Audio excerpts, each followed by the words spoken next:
This is my last show of the year because we're off next week. And I'm heading to Pittsburgh, Pennsylvania tonight for a game that I've been looking forward to all year long. As soon as this came out on the schedule, I knew NFL Network would be broadcasting the Steelers hosting the Raiders on the Saturday night, Christmas Eve of Week 16. And I knew it was the Immaculate Reception anniversary celebration. The day after the 50th anniversary of the Immaculate Reception, the Raiders and the Steelers purposely put on the schedule together in a night game for the whole country to watch. And I knew this because we made a special segment out of our schedule release show on it. And to talk about it, we had live on the show Franco Harris, who could not have been more excited about that game and that celebration. And he joined us live from Pittsburgh, PA, in front of the plaque and statue that they put together in the actual spot. As we all know, Three Rivers is no longer. But in the actual spot, he was standing there, big smile on his face, couldn't wait for the game. Game's finally coming on Saturday night, and we all wake up today with the news that Franco Harris has passed away. Died overnight. As of this conversation, we still don't know of what. We do know he was out and about. People are putting out photographs of, hey, I ran into Franco this week. He was on... Yesterday. Yeah, yesterday. People are putting out photographs. Here I am with Franco yesterday. You know. And I can't find the words, but I'm about to try. Because he represents one of the most famous franchises in the history of the NFL. And his moment of catching the football off of his shoe tops, and of course Raiders fans would say off the turf, absolutely changed his life and changed the life of all Steelers fans and changed the fortunes of a Steelers franchise. And the Steelers that we know today, the organization that we know today as a winning franchise and a model of stability and a model of winning, he's the one who started it with that catch. Yes, there were other Hall of Famers he was playing around who were there before he got there in 1972 as a rookie from Penn State. But that catch that he made off of his shoe tops on that day, December 23rd, 1972, in a divisional playoff game against the Oakland Raiders, changed it all. Changed it all. And definitely when Terry Bradshaw took the snap on 4th and 10 from his own 40-yard line, down 7-6, with 22 seconds left and no timeouts left, he had no idea that the ball he was about to launch would launch everything I just said. And it would be launched off of Frenchie Fuqua, his intended target, and Jack Tatum. And that's an important distinction because back in that day, there was a rule in the NFL that if a ball caromed off an offensive player, the only individual who could catch the carom was the offensive player. Any other offensive player who touched it, it would be illegal on the spot. So the big moment about that Immaculate Reception, where there was a huge to-do with the officials huddling up, wasn't about whether Franco caught it off the ground. It was, did it carom off of Jack Tatum or not? Because if it did, it's a legal grab by Franco. If it didn't, it's illegal and the Raiders win the game. But it was ruled a reception, and the Immaculate Reception that unfolded in front of everybody Would you believe it was the first touchdown in postseason history for the Pittsburgh Steelers? Yeah. The Pittsburgh Steelers, and this is why I'm mentioning this in the manner in which I'm mentioning this, one of the many reasons. The Pittsburgh Steelers, kids and people of many different generations, if you're not old enough to remember, they were terrible. They were terrible. Their only postseason appearance before that game. Their only postseason appearance before this season in 1972 was 1947 when they lost in the divisional round to the Philadelphia Eagles, who, by the way, they merged with during the World War II to keep the NFL alive. The Steagles, look it up.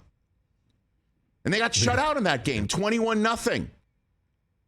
Franco Harris, in a 7-6 game where the Steelers were only able to put up 2 field goals, that was the first ever touchdown for Franco Harris in the postseason, for Terry Bradshaw in the postseason, and for the Steelers organization in the postseason. I did not know that. Mm-hmm. And then they go on to win a Super Bowl. Not just once, but 4 times. Wow. And Franco Harris in the Super Bowl that he helped make a reality with that Immaculate Reception, 158 yards rushing. First ever player to have 150 or more rushing yards in Super Bowl history. He wound up, when it was all said and done, with the most career rush yards in Super Bowl history, 354, which is a record that lasts today. And I would proffer to say this, in this day and age, this passing league where teams cannot get back to the Super Bowl in back-to-back years, let alone win it in back-to-back years, often enough, who's going to break that? Who's going to be a running back to get back to the Super Bowl over and over and over again to break that record? Emmitt Smith is 289 rushing yards. That's behind him. Larry Zonka, he's the only one with over 300 rushing yards in his Super Bowl career. Emmitt has him by 30 yards just in terms of the most rushing yards by a running back in postseason history. Franco is second on that list. And again, I proffer to say that record will be frozen in time as well. He is only one of 3 running backs in NFL history to make a Pro Bowl in each of his first 9 seasons. The other ones are named Jim Brown and Barry Sanders. Only 9 players ever have done that. Jim Brown, Franco Harris, Barry Sanders, Merlin Olsen, Mel Renfro, Lawrence Taylor, Derek Thomas, Joe Thomas is going to the Hall this year, and Aaron Donald, whose string might get broken up. Most rushing touchdowns in postseason history, Franco Harris with 16, Emmitt with 19. That's 2 and 1 right there. He was the Rookie of the Year in 1972. He also was part of the All-Decade team of the 1970s, All-Pro in 1977. When he retired, he was 3rd in NFL history in rush yards and rush touchdowns at the time of his retirement. Most importantly, and anyone will tell you who knows him, and Pittsburgh knows this, he was the 1976 NFL Man of the Year. That's before, obviously, the Walter Payton Man of the Year award was created, and he was all of that. He could have won that every year of his life. So giving of his time and heart. What a good human on the planet. And it is so crushing that he passes away 2 days before the anniversary and 3 days before it is celebrated in front of a national television audience with his number being retired, just the 3rd in the history of the Pittsburgh Steelers. And it will now be done posthumously. Saturday night will turn into a memorial. Acrisure Stadium will turn into a cathedral. Could be a celebration, though, man. It will be. Could be a celebration. It will be.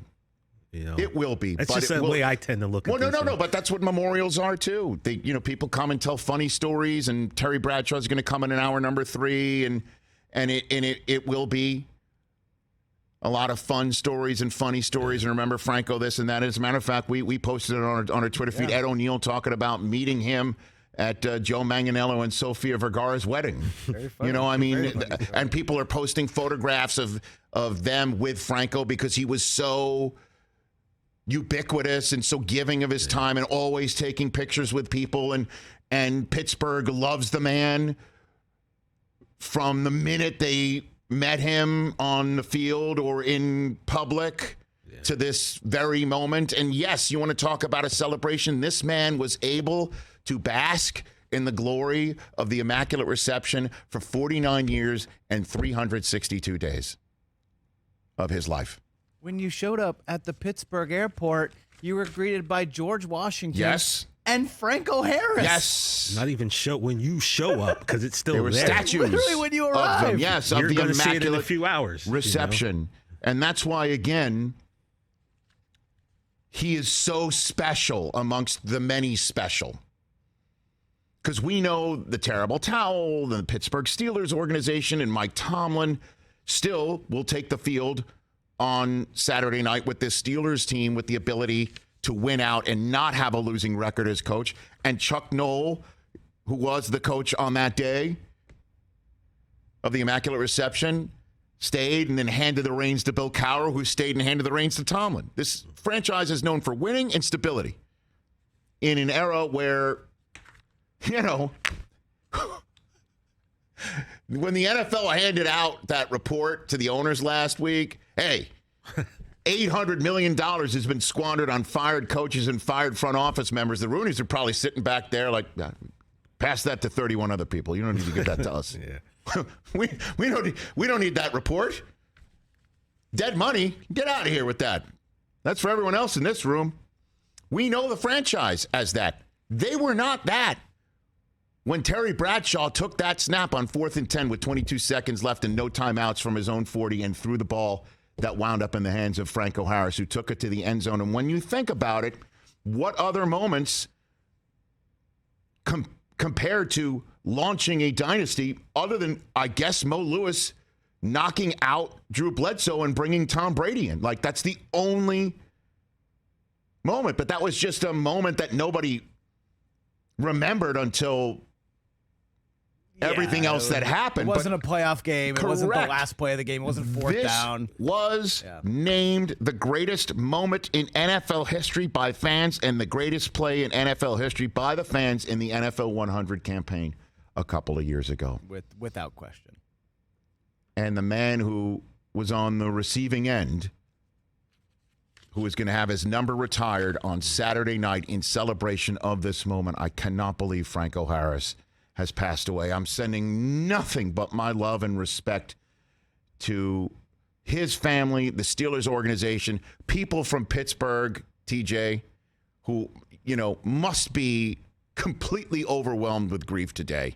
Yeah, they're devastated. Devastated. You know, I'm a diehard Cowboy fan. We all knew that. But I grew up in the heart of Steeler country. So, you know, it's there whether you want it or not. I've watched more hours of Steeler football than anything else. Sure. And Franco going to Penn State. And, you know, of course, I wasn't alive for the Immaculate Reception, but I had the opportunity to meet this man probably 5 to 7 times in my life living in Pittsburgh and living in Altoona.